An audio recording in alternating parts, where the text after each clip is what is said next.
Everyone, কেমন আছেন? আসলে লাইভ করি না, হঠাৎ করে লাইভে আসলাম। আসলে প্রচুর পরিমাণ রোদ্দুর আজকে এই মালয়েশিয়াতে।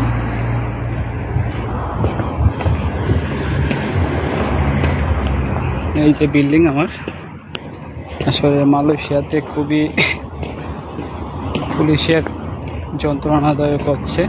আসলে বাংলাদেশ থেকে আসছিল আমাদের প্রধান উপদেষ্টা আসিফ নজরুল।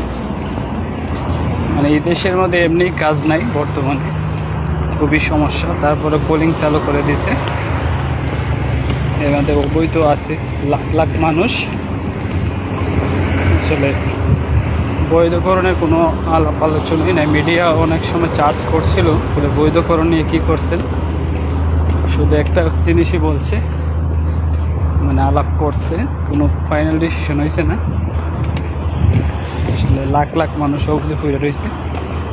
এই পুলিশের হয়রানির মধ্যে খুবই কষ্টদায়ক। আসলে এটা একটা বৈধতা সুযোগের আহ্বান জানানো দরকার ছিল মালয়েশিয়া সরকারকে, এটা না করে পোলিংয়ে আরও লোক আনার আইনে বিপদ পড়তো, সে ব্যবস্থা করে দেওয়া হয়েছে। আসলে বাঙালি প্রত্যেক জায়গায় তৈরি মানে নির্যাতিত। যে জায়গার মধ্যে একটা পাকিস্তানি পাসপোর্ট করতে লাগে এই দেশের মধ্যে 100 থেকে 150 রিঙ্গিতের ভিতরে হয়। এই বাংলাদেশি পাসপোর্ট করতে গেলে লাগে প্রায় 400 টাকার উপরে লাগে। দালাল ধরলে তো প্রায় 600 টাকা লেগে যায়।